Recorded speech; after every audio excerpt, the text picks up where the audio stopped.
Hi there. Thank you very much for playing The Beginner's Guide. My name is Davey Wreden. I wrote The Stanley Parable, and while that game tells a pretty absurd story, today I'm going to tell you about a series of events that happened between 2008 and 2011. We're going to look at the games made by a friend of mine named Coda. Now, these games mean a lot to me. I met Coda in early 2009 at a time when I was really struggling with some personal stuff, and his work pointed me in a very powerful direction. I found it to be a good reference point for the kinds of creative works that I wanted to make.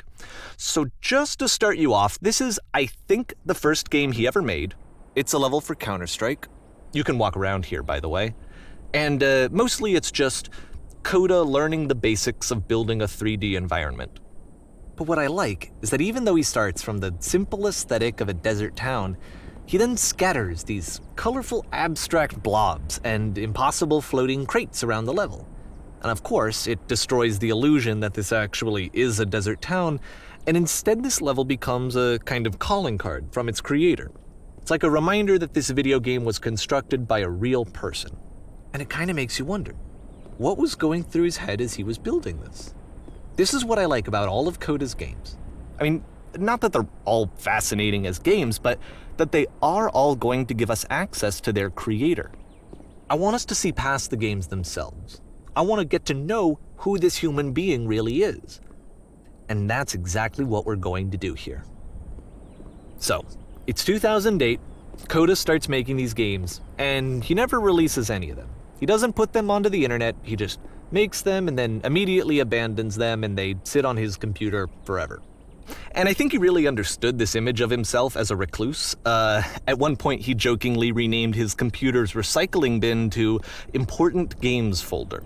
So, this was just how he worked. He tended to crank them out one after the other without even really pausing to try to understand what he had just made, until suddenly one day, he just stopped. In 2011, that was it. He made his last game, and then he hasn't made another one since. And that's why I've taken this opportunity to gather all of his work together, is because I find his games powerful and interesting, and I'd like this collection to reach him, to maybe encourage him to start creating again. And if the people like you who play this also happen to find his work interesting, then I'm sure it'll just send that much stronger of a message of encouragement to Coda. So thanks for joining me on this. If you have a particular interpretation that I haven't mentioned here, or if you just need to get in touch, you can email me at daveywreden@gmail.com. Okay, that's about it for introduction. Let's take a look at Coda's first proper game. As each game is loading, I'll show you the date that it was completed. This first one was made in November 2008.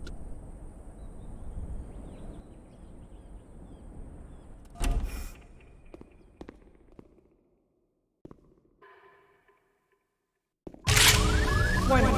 Whisper machine active. Shift destruction imminent. This game is called Escape from Whisper, and it's one of the more generic games you'll see from Coda.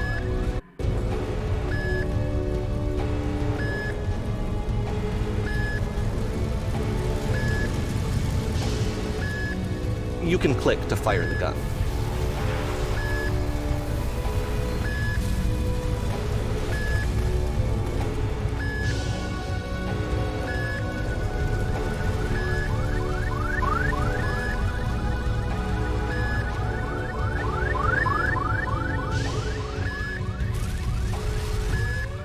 Security call breached.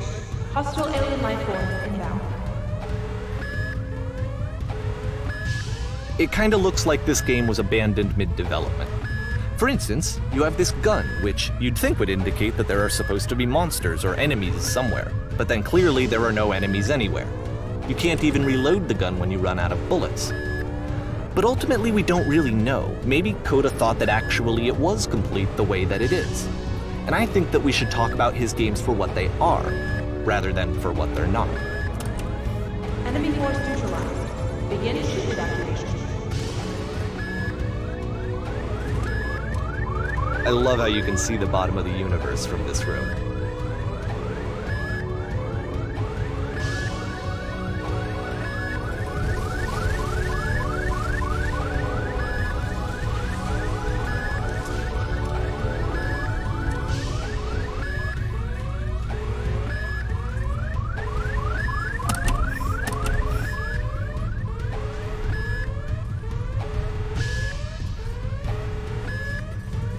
Apparently, this space station has a labyrinth on it. Sure, I don't know. There's really no reason for it that I've ever been able to discern, so in the interest of time, I'm just gonna skip you on past it.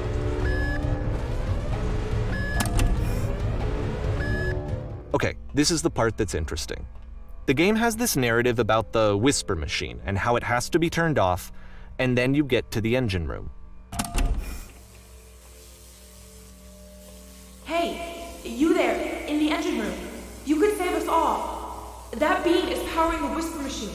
We could disrupt it by introducing a great enough heat signature. If your body could stop the beam. It's so much to ask, but for all of our lives, would you do it? Could you give yourself?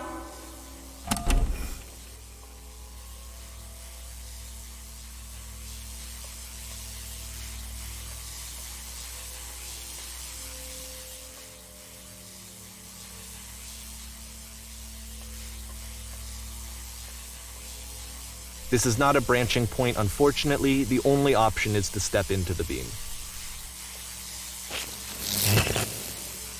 Let me pause here for a second. What you just experienced, stepping into the beam and then dying, is probably what Coda had initially intended when he was developing this level. But when he first compiles and plays it, something goes wrong. There's a bug somewhere. And this is what happens instead.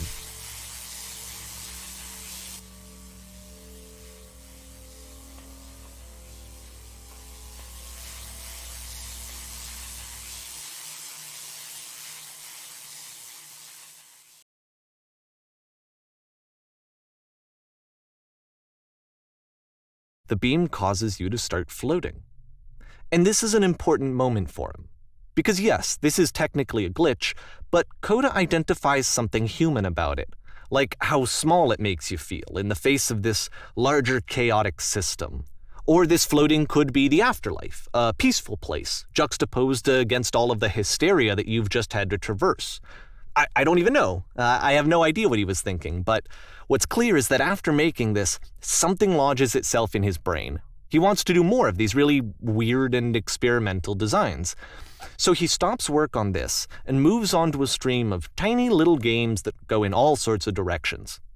Let's go ahead and take a look at the first game he made after leaving this one behind.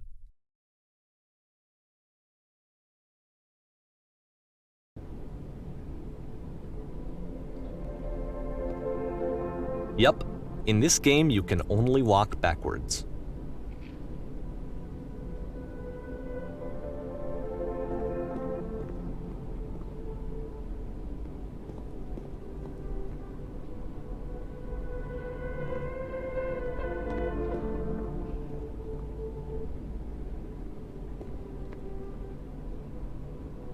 So it's a short and relatively minimalist experiment combining motion and narrative.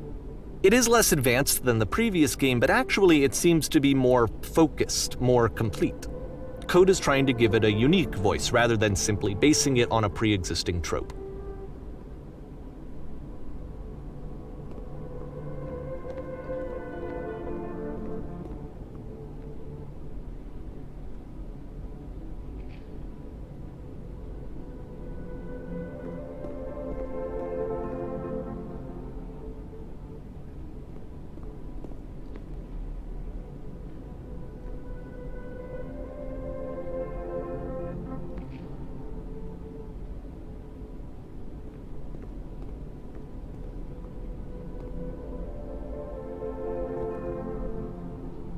It's a short little thought, it says what it wants to say, and then it ends. Didn't need anything more than that. Which to me is why it works, because it gets out quick. Okay, next one.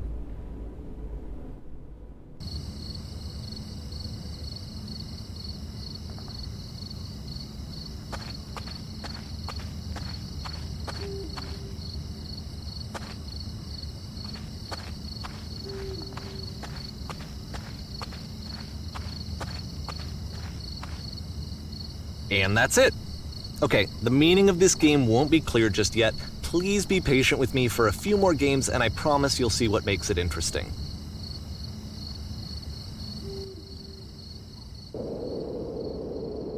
Oftentimes, Coda would put bizarre titles like this one at the start of his games. I wish I'd known him at the time that he was making these early games. He would really only talk to me about his work as he was making it. Once he stopped work on a game, that was it. It was dead to him. And I don't agree with that at all, but what are you gonna do?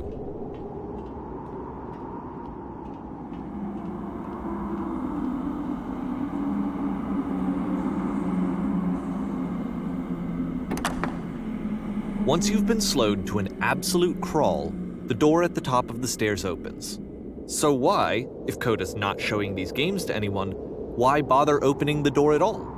Well, to show you, I'm modifying the game here so that when you press the use key on your gamepad, it'll bring you back up to full speed so you can enter the door for yourself.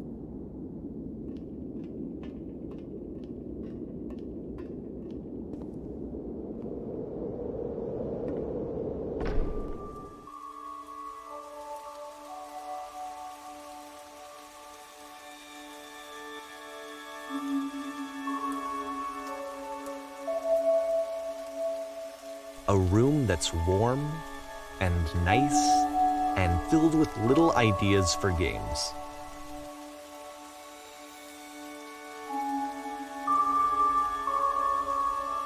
Coda would often tell me that he didn't mind if people thought of him as cold or distant. He said that he knew that he was actually a vibrant and compassionate person, but that it takes time to really see that. It can be a very slow climb to get there.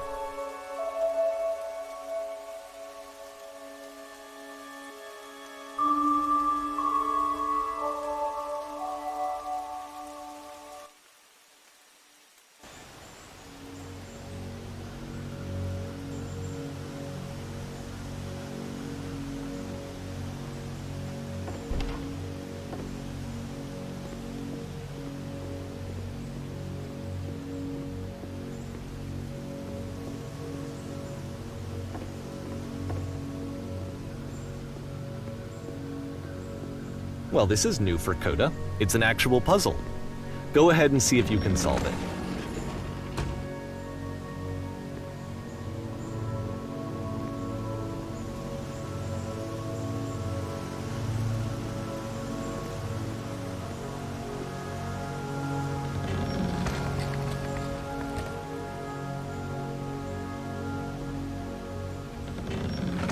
Don't forget that solution, because we're going to see this puzzle again soon. We're going to see it a lot.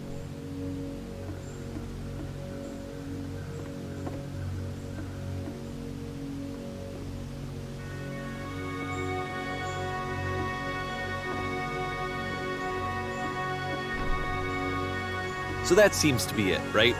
You walk down a corridor, you solve a puzzle, you get to the end. Simple enough. Alright, now I'm going to modify the game again, so that when you press the use key on your gamepad, it'll remove all of the walls from this room.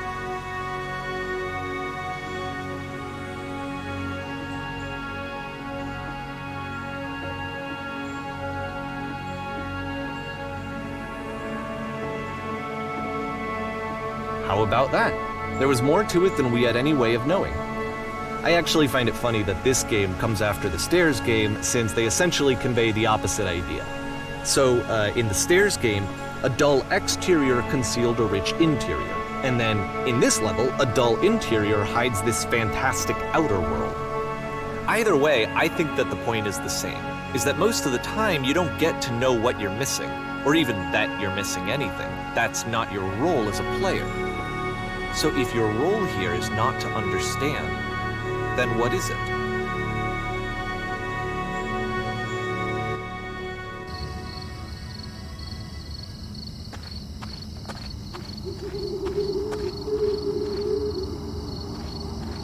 Aha! So, this, combined with the entering game from earlier, tells us that Coda believes his games are connected somehow. It could even be that the Stairs game and the puzzle game are literally connected in between this and the entering game. There's a bigger picture that all of his games are meant to play a role in, some larger meaning that we won't be able to grasp until we've seen all of them. And once we have, we can step back and start to understand what exactly that bigger picture is.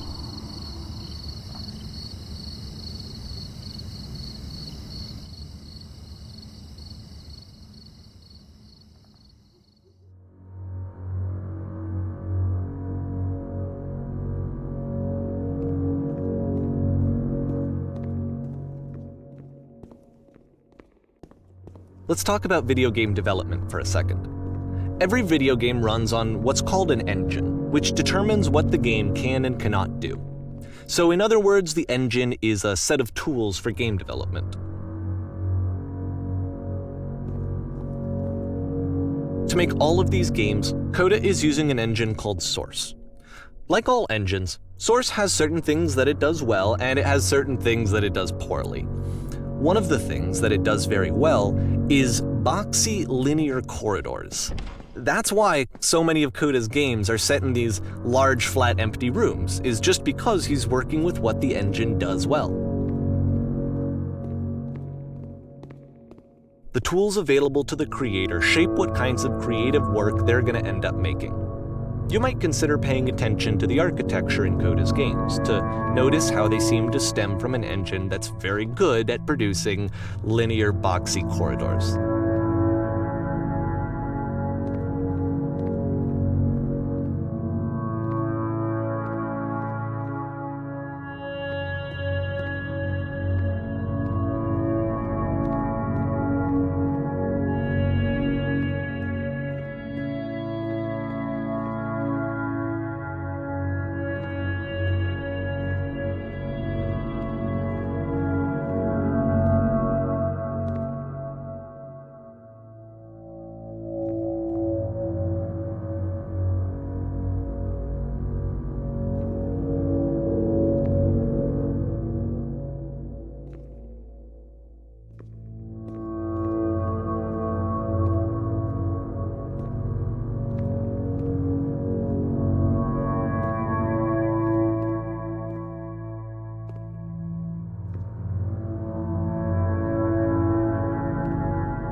This prison, funny enough, in Coda's original design, the doors stayed shut for a full hour before letting you go. If you don't mind, I think we're gonna skip that. This is something that he and I used to argue about a lot. You know, whether a game ought to actually be playable, whether it means anything if no one can get through it. And I would always defend that, you know, all this work goes into the game, why not make it playable and accessible? And so we just got into heated arguments over it, and there was one time that after one of these conversations, he went home, and a day or two later, he sent me a zip file entitled Playable Games that was full of hundreds of individual games, each of which was just an empty box that you walked around in and nothing else. Believe me, I played every single one of those just to find out if there was like a gag hidden somewhere. There wasn't.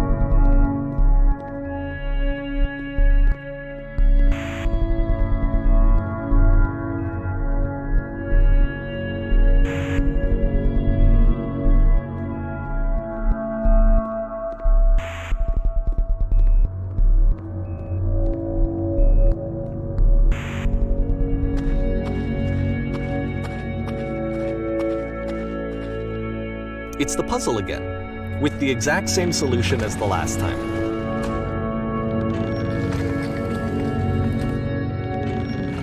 There's still no clear indication of what makes this puzzle so special that Coda is going to return to it over and over. But I promise I'll share with you my interpretation very shortly.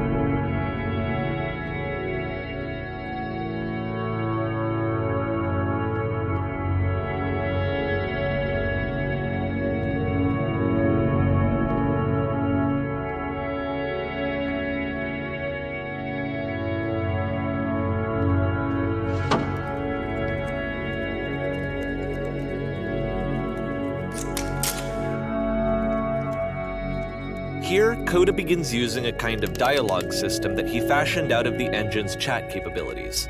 Use the buttons on your gamepad to respond.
And so we make one last descent down to the final floor of the level.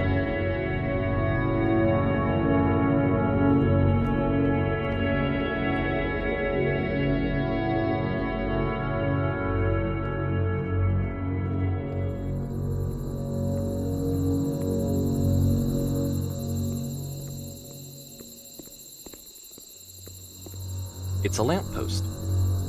Okay, I can't tell you quite why, but for some reason, Coda fixates on this lamppost. It's going to appear at the end of every single one of his games from here on out. I'll tell you what I think. I think that up to this point, he's been making really strange and abstract games with no clear purpose, and maybe you can only float around in that headspace for so long. Because now he wants something to hold on to. He wants a reference point. He wants the work to be leading to something. He wants a destination, which is what this lamppost is. It's a destination. We're going to see it in the work as well. His games are just going to become a lot more cohesive, a lot more fully developed, with more of a clear idea behind them. And as we go, that idea will get clearer and clearer and clearer.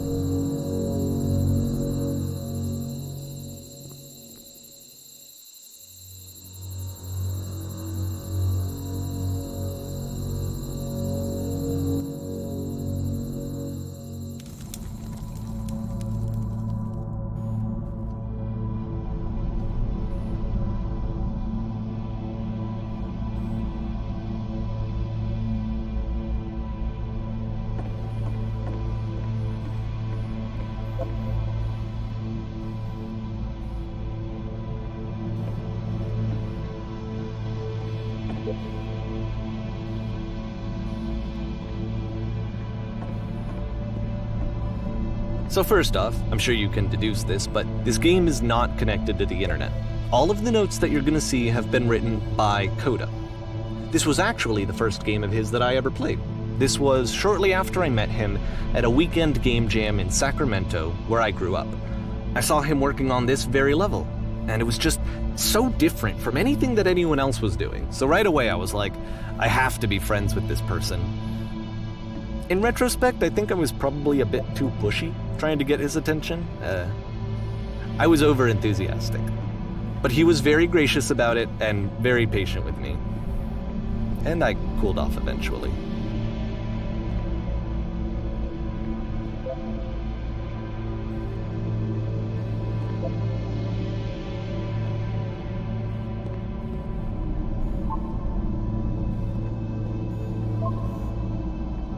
Oh, feel free to skip over any of these notes if they're not doing anything for you. Nothing extra is going to happen if you read all of them. Either way, to me they convey a sense of loneliness.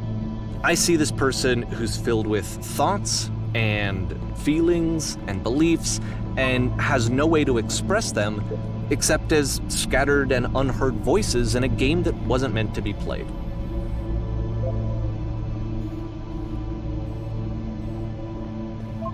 But it's ironic, isn't it, that in playing this game and seeing how alone Coda often felt, that we get to know him better and actually kind of connect with him. And I have to be honest with you, this idea is really seductive to me. That I could just play someone's game and see the voices in their head and get to know them better and have to do less of the messy in-person socializing. I could just get to know you through your work. I think this is why I always liked Coda's games so much, is because it felt like they let me have that connection. I felt as though he was inviting me personally into his world. And then I feel less lonely too.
At the end of this level, we're going to see the puzzle again.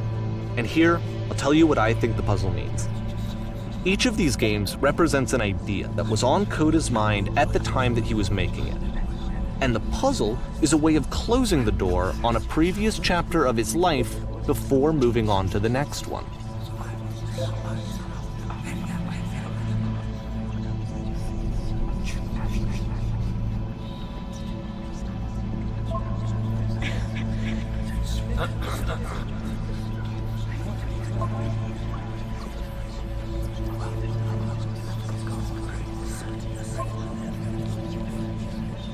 In each of his games, after exploring a theme that, he might find difficult, Coda can then place this puzzle that he knows has a reliable solution, he understands exactly how it works, and so it gives him a simple mechanism for moving on.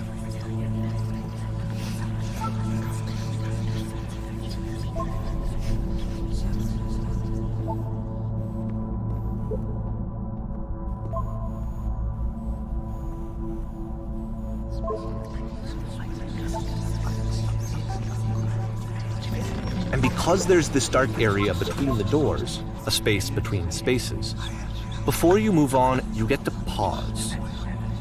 Just for a moment, a few seconds to reflect on and let go of the events that led you here. To step back and connect the pieces together. To grasp at that elusive bigger picture.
Okay, this one is tough.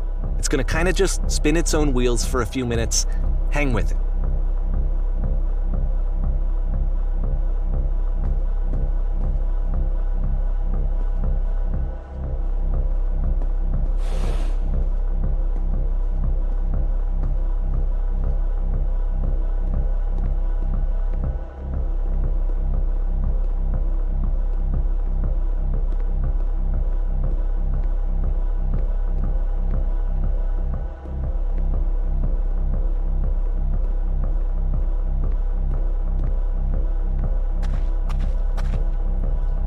See, like, this is it, the whole game, and there's nothing that's particularly interesting about it. You just walk to the end of a hallway.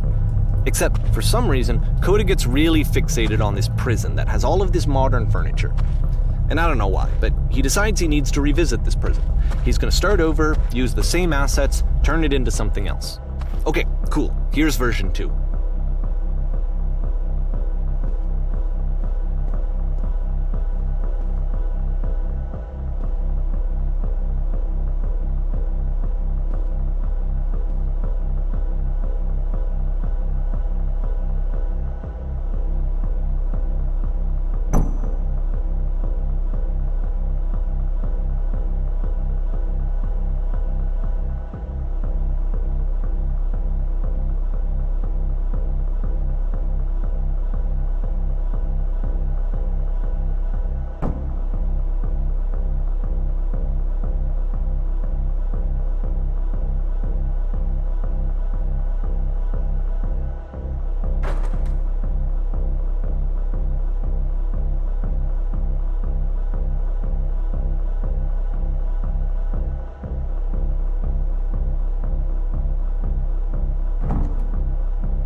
There's a bit more to this one, but still it's not really communicating anything. It's kind of just weird for weirdness' sake.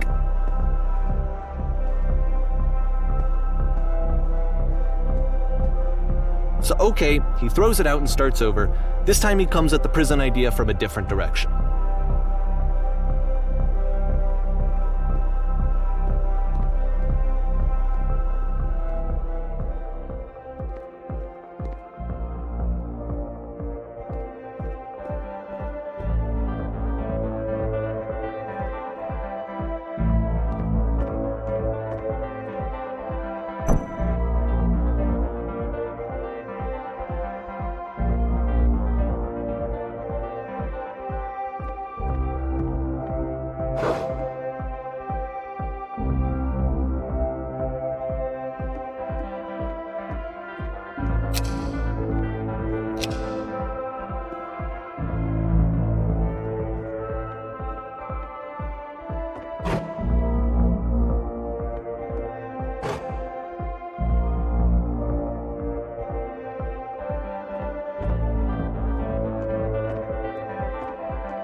And of course, now the table is gone and you can't begin the chain of events to escape.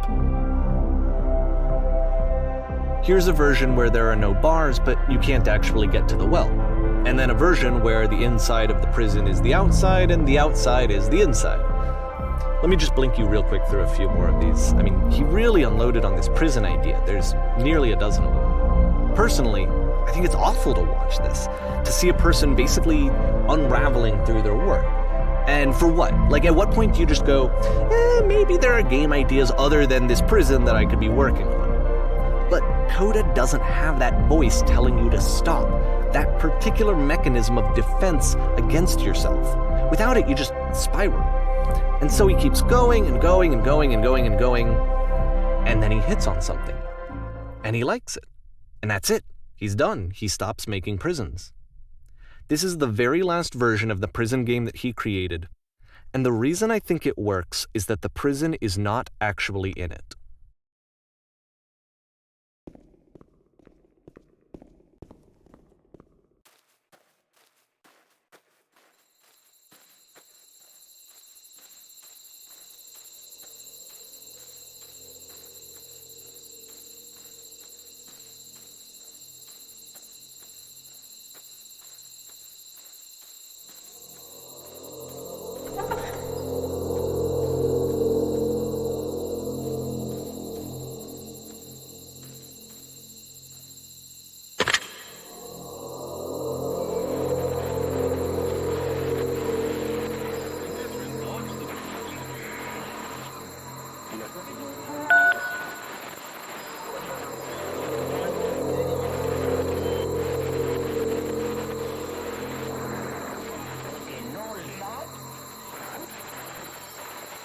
It's a conversation.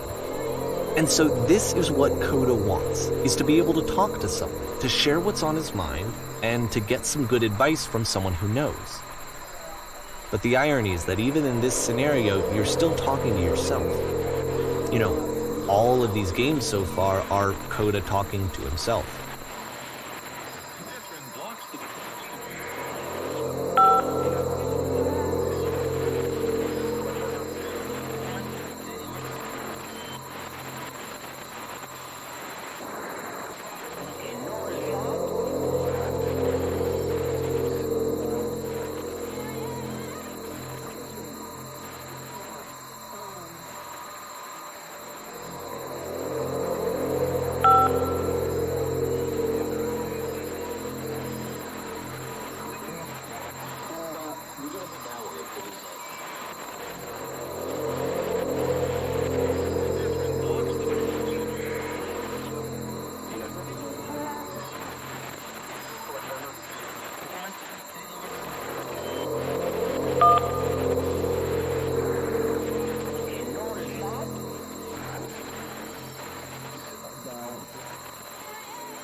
I can see why he considers this a fitting conclusion to the prison games.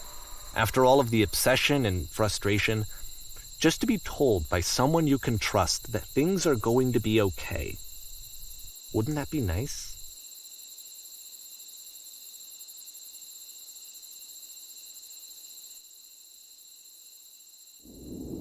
So what would it look like if Coda wanted to make a game about talking to someone other than himself?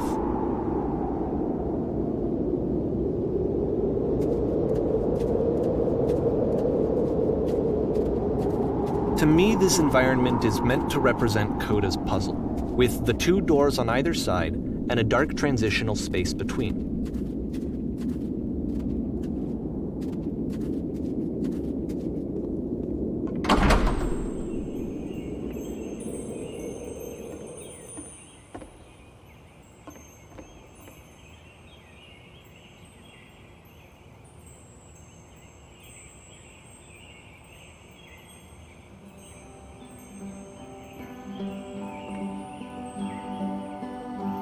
You'll notice that the quality of the art is a step up from previous games, including this new and improved chat system, which he started using from this point on. From here on out, he begins putting much more effort into the visual polish of his work, and this particular game took 2 months to create as a result.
After the intense set of prison games, this house cleaning level almost feels like cleansing. It's the moment after a particularly difficult or traumatic experience where you just need to let it sit and digest inside of you, and eventually cohere into something meaningful.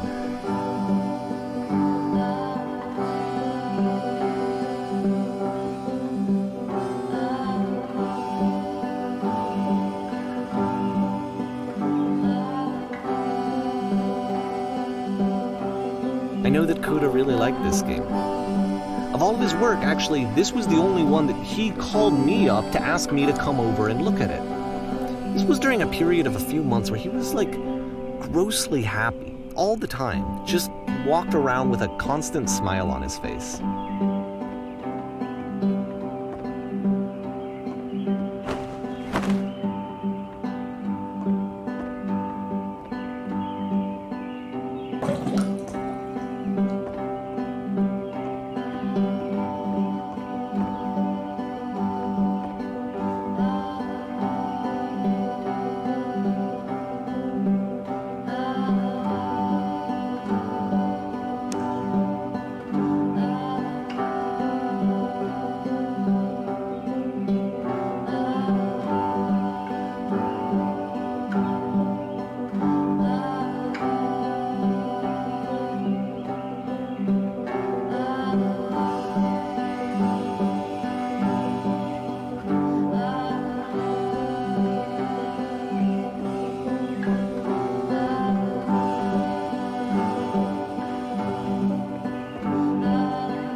glad he made this. I'm glad he found some peace.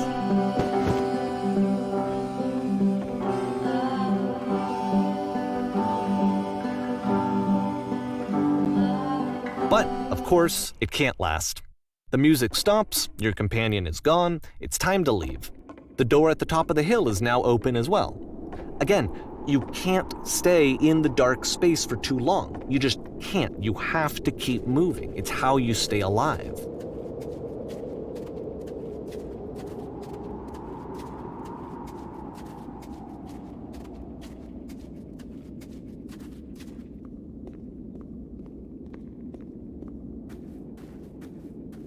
Which is the whole point of the puzzle doors, right? That sooner or later you have to pick up and move. I really thought that was the point of it.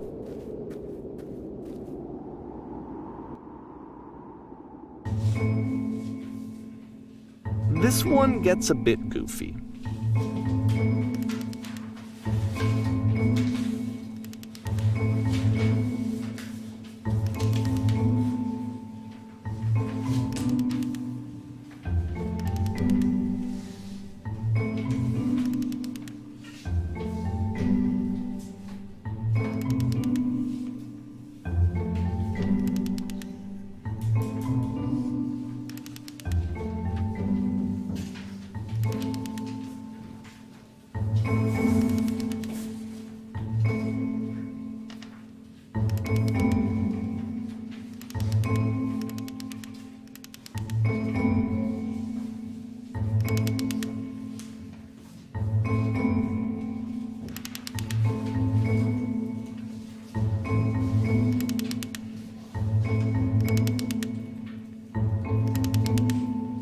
About halfway through the game, the perspective shifts.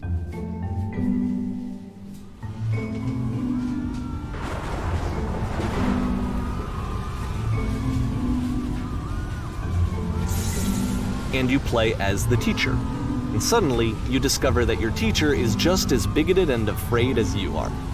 Oh, and also you can move around the classroom now.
I fell pretty hard for this one. I feel like it's one of the most relatable experiences that you can have. To assume that some other person is perfect and totally fulfilled in every way, and completely miss all of the little flaws that make them painfully human. I think about this game a lot these days.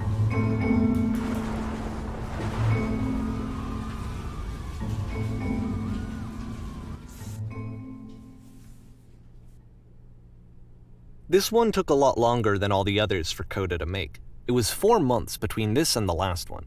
That's twice as long as it took him to make any other game before this, and it's not like it's particularly complex, so I remember I found that a little strange at the time.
The game ends with this eerie premonition of what's going to happen next in Coda's life.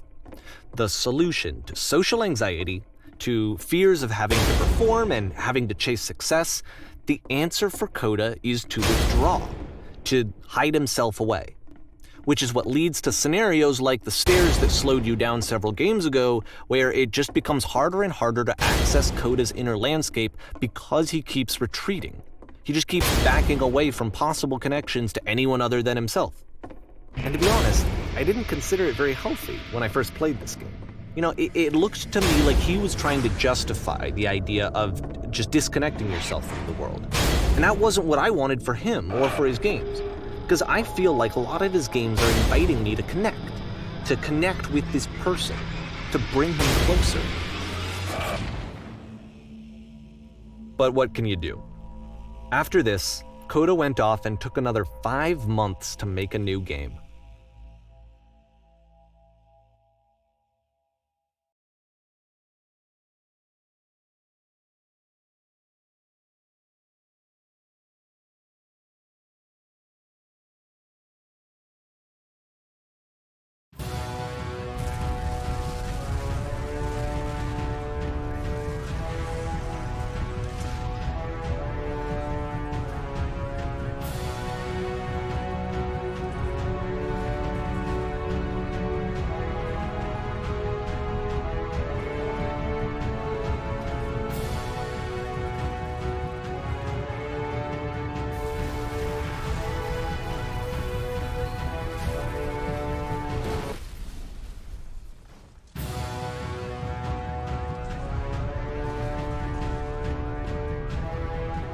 You should probably open your eyes if you haven't already. It's pretty much impossible to solve otherwise.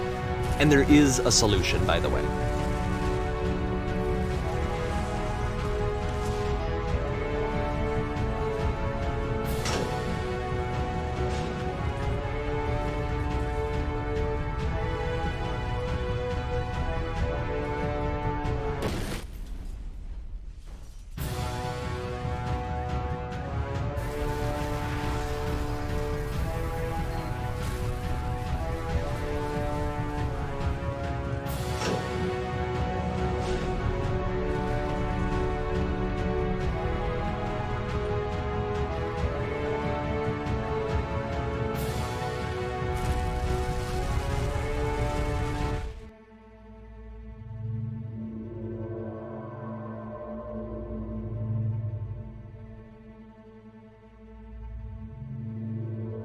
Like I said, I was getting concerned.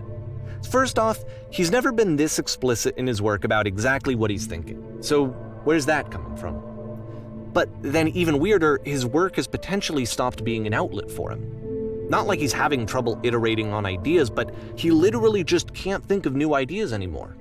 And in person, he was being a lot more distant than usual. Like, you know how sometimes a person will just deflect anything that you say in order to keep themselves disconnected all the time? It was that kind of thing. Here was the point in my relationship with Coda where I really started to wonder if he needed my help in some way.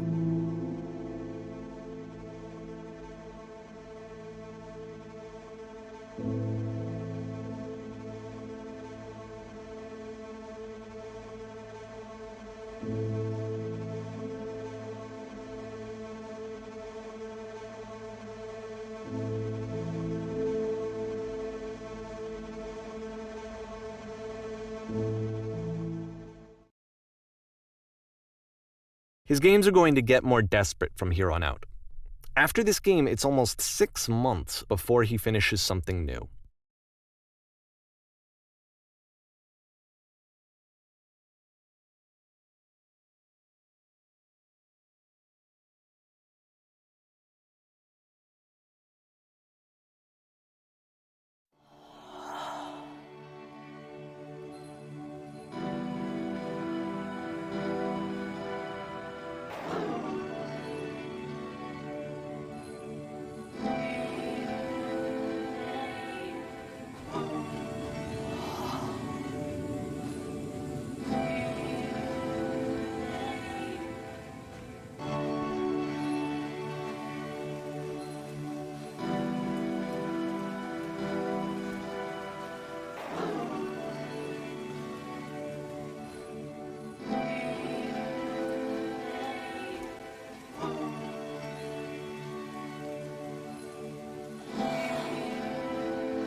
If the last game featured Coda talking explicitly about his creative frustrations, this one turns it up to 11.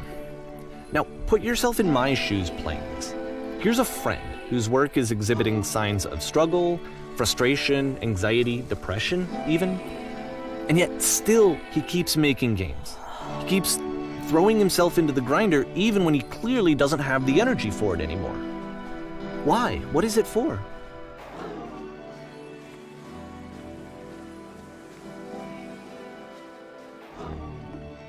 Because from my perspective at the time and just what I knew of him, this was a result of how isolated he was. He was in his own little bubble, just sitting at his computer all day, not really showing these games to anyone, not releasing them onto the internet, and so he didn't have anyone outside of himself to connect with. He had no outlet to ground himself on.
You can't talk yourself out of loneliness.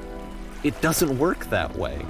You can't be the one writing both the questions and the answers. Then there's no movement. Then there's no circulation. If all of your anxieties are being channeled into your work, then if the work ever fails, you have no backup and you're just going to crash.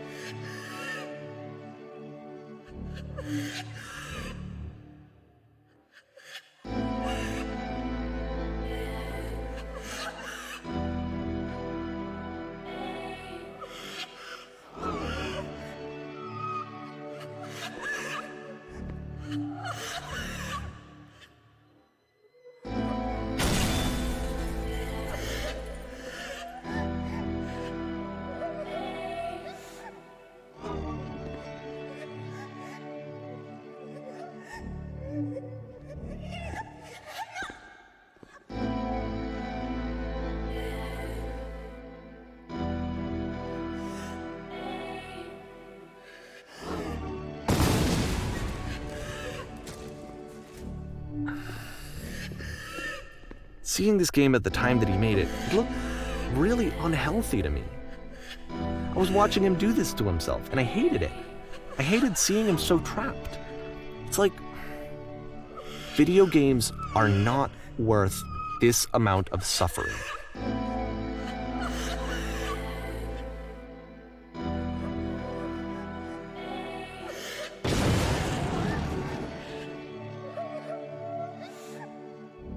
This is someone I really cared about, and I used to get so much joy out of seeing him create. For him to suddenly become angry and frustrated like this, it was the worst thing for me.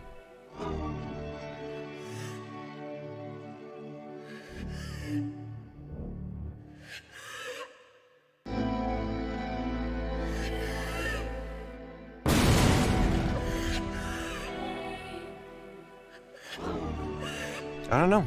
This is what I felt at the time. I don't know how else to explain it. I wanted it to stop more than anything. It never felt so rotten. I needed more than I had ever needed anything for this to stop.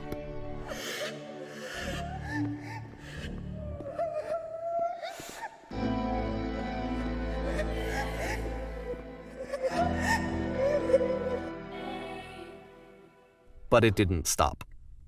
After finishing this one, Coda takes another 7 months and comes up with a new game.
And of course, it's the machine.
So now the work is becoming self-destructive. And I'll tell you, at the time that I first played this game, shortly after he made it, here's what I'm thinking to myself. I'm thinking that code is stuck in his own head, and that it's having a very negative effect on him, and that all he needs to do is just start showing his work to people, to get some actual feedback on his games. It might get him out of isolation. And so, as I'm thinking this, I realize that I could be the one to initiate it. Because it would never occur to Coda to start actively soliciting feedback, so what if I did it for him? If he could see the difference it would make to have more actual conversations with other human beings, would that bring him out of his mental spiral? Would it give him confidence in himself? Would it bring meaning back into his work?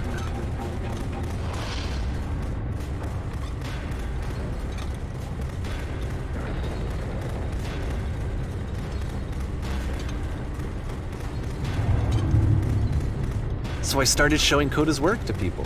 I took this one, and the islands which you just played, the theater, the notes, the house cleaning game, and some of the prison escape games. I brought them to people that I knew and trusted. I asked their opinions. And the great part is that they really loved his games. You know, the point of it all was just to give him some external reference point, but they genuinely loved his work. There was nothing for him to be afraid of.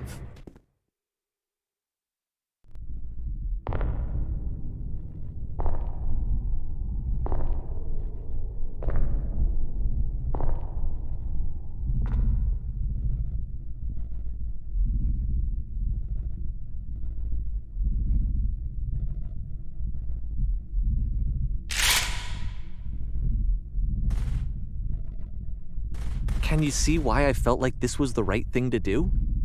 Because it's the thing that I always feel like I need, to be told that my work is good, that I am good. When someone really connects with a thing that I've made, when they see themselves purely in my work, there's nothing that feels better. And I got to give that very same feeling to my friend. I did something, I really felt like I'd done something good, like I was a good person. I felt like there was a friend who was in trouble and was unhappy and maybe didn't like themselves, and I could fix it. If I could give him this gift, maybe I could fix the problem. When they told me how much they enjoyed his games, it was the best feeling. It was the absolute best feeling. It made me feel so happy, so beautifully, beautifully happy.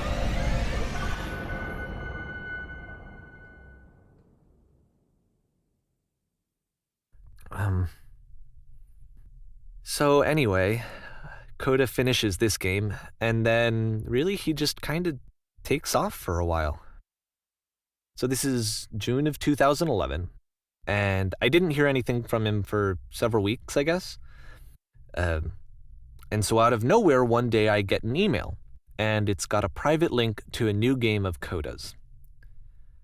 This one is called The Tower, and to my knowledge, it's the last game that Coda ever made. So let's take a look.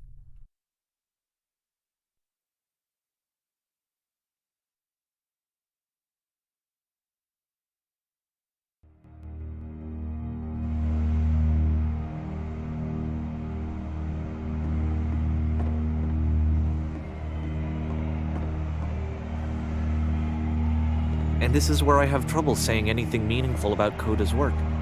Because more than anything else, the tower just feels distant. It feels like it's trying to distance itself from the world. It's a very cold game.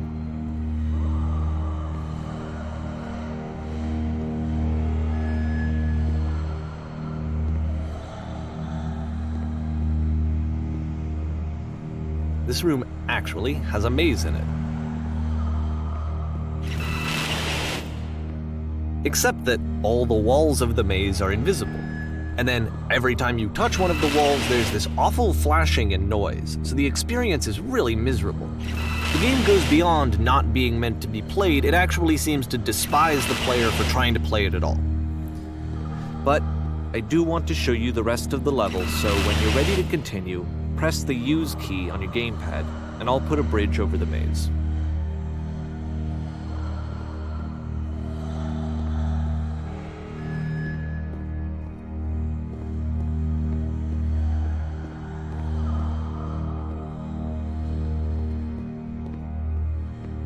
And to be fair, it's not like this is the first game that's needed some modification to be playable. Like the house cleaning game. You know, that one used to actually loop the cleaning chores and you just cleaned a house forever. I had to cut it off so that you could exit the house and the game would actually end. But that game had an idea that it was actually trying to communicate. What's the deeper idea behind the invisible maze? The only way past this challenge is to randomly guess the 6-digit code.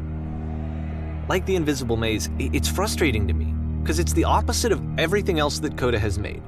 It doesn't encourage thought or engagement. It doesn't ask anything of me, except a lot of my time. If I could have reached him during this time, then maybe I could have asked him, but I couldn't. I still don't really understand why this is here. I'll put the code on the ground for you here, though, so that we can move on.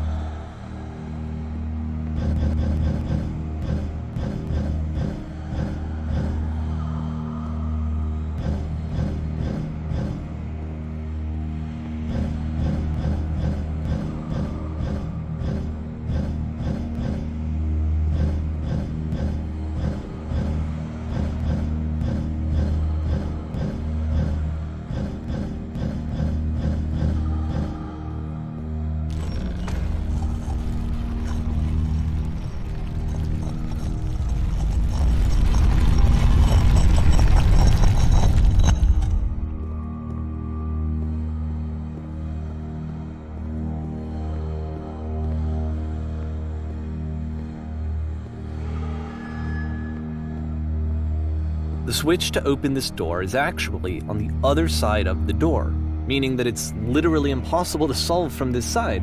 So even if you somehow brute forced your way through the first 2 challenges and you got to this point, there's actually just no way to progress. And it's scary for me, the idea of Coda cutting himself off entirely, just saying, that's it, that's the end of the conversation, not giving me any way to fix the problem. I feel like a failure, I guess, when I can't fix the problem. But I can open this door for you, so let me do that. Was I a failure for not understanding this game? I mean, I don't know why I would be. It's not like everything needs to have a solution, but I feel it somehow. I feel like I failed, and I don't understand why. I remember, it's June of 2011. I'm playing this for the very first time, and as I'm playing, I'm thinking to myself, I don't know this person. I have no idea who this person is. It wasn't the guy I knew, it wasn't my friend. I had come to so many conclusions from looking at all of his work up to this point, and then suddenly none of them... I had been trying to, though. That was the thing. For years, I was trying to get to know him, to understand who he actually was and what he stood for. I asked him so many times to please just tell me what his games mean to him. I asked him please to tell me what the 3 dots mean. And he wouldn't.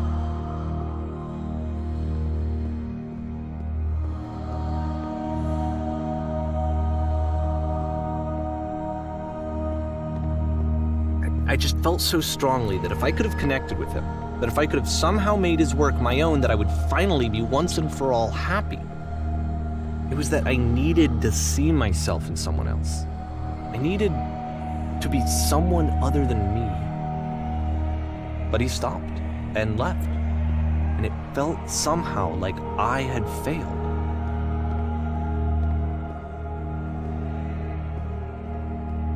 Where did I screw up?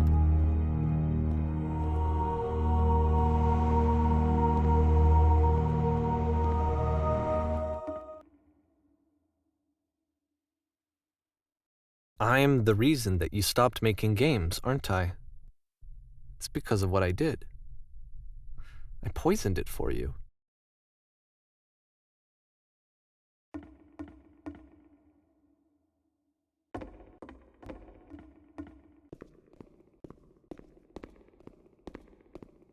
I don't think I ever told you this, but when I took your work and I was showing it to people, it actually felt... It felt as though I were responsible for something important and valuable.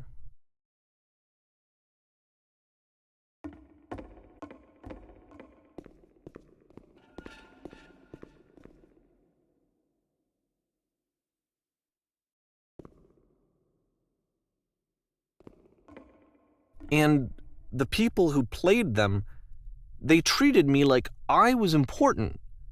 They really listened and cared about what I had to say. Even though I was showing your work, I felt good about myself. Finally, for a moment, while I had that, I liked myself.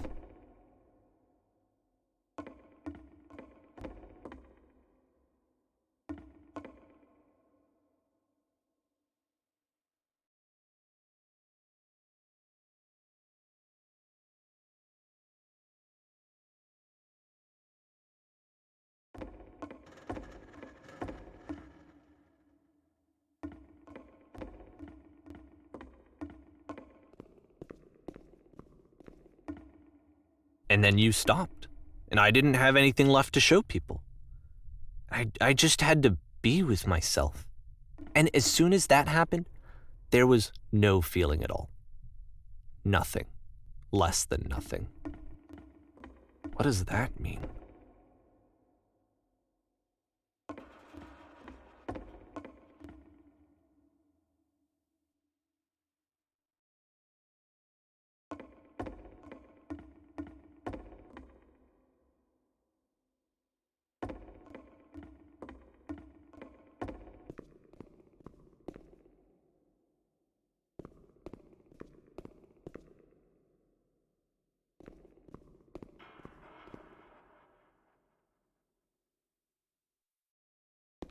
I'm afraid that I did something really stupid because I don't like myself.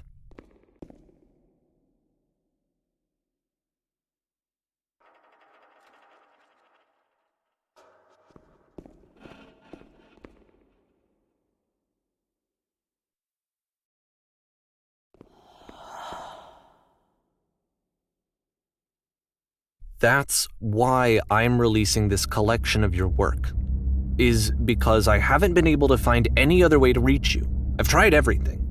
And so a part of me has hope that if I put this compilation out into the world, and if I put my name on it, that maybe enough people will play it so that it'll find its way to you, so that I can tell you that I'm sorry. I know I screwed up. If I apologize to you truly and deeply, will you start making games again? Please, I need to feel okay with myself again. And I always felt okay as long as I had your work to see myself in. I mean, is something wrong with me? Because I know that I did an awful thing, and I'm doing it again right now. Like, I'm showing people your work, but I can't stop myself from doing it. That's how badly I need to feel something again, like I'm an addict. There has to be something wrong with me. Can I apologize? What if I tell you I was wrong? Will that work? Will that fix it? I don't know. I don't think it will, but there's nothing else that I can do. Just tell me what you want. I'm sorry. I'm sorry. Please, start making games again. Please help me. Please give me some of whatever it is that makes you complete. I want whatever that wholeness is that you just summoned out of nothing and you put into your work. You were complete in some way that I never was. And I want to know I want to know how to be a good person. I want to know how not to hate myself. Please. I'm fading, and all I want is to know that I'm going to be okay.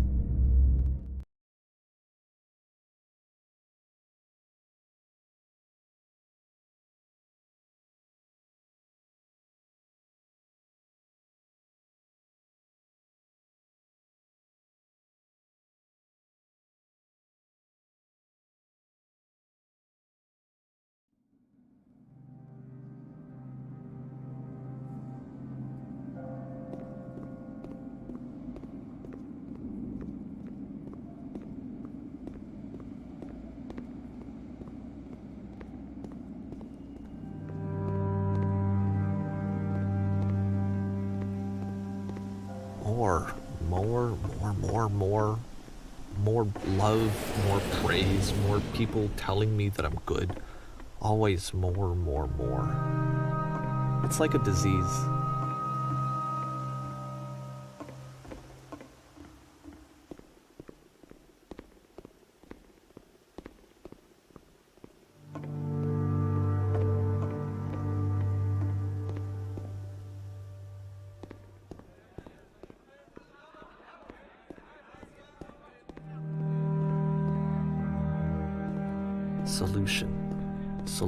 Solution.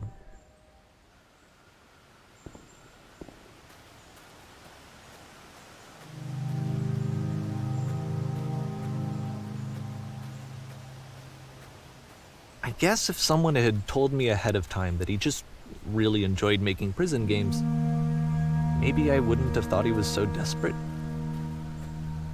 I wouldn't have told so many people that he was depressed. Maybe he just likes making prisons.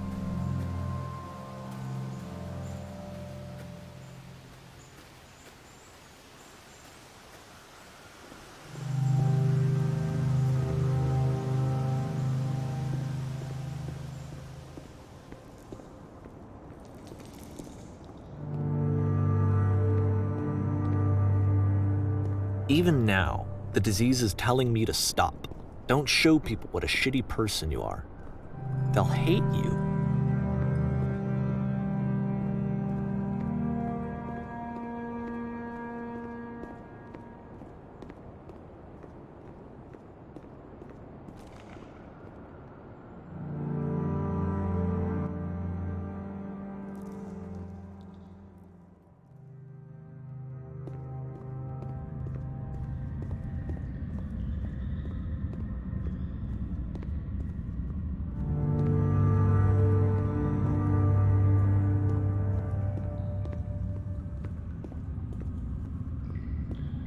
If I knew that my life depended on finding something to be driven by other than validation, what would that even be?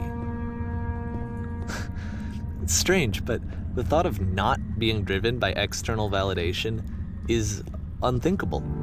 Like, I actually cannot conceive of what that would be like.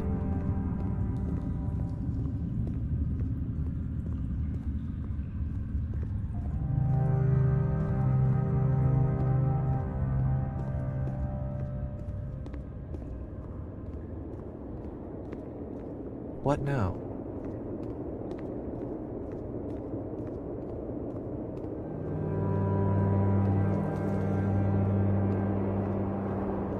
I think I need to go. And I'm sorry, because I know that I said that I would be here and I would walk you through this, but I'm starting to feel like I have a lot of work to do. I have a lot that I need to make up for, and so I'm just gonna... Okay.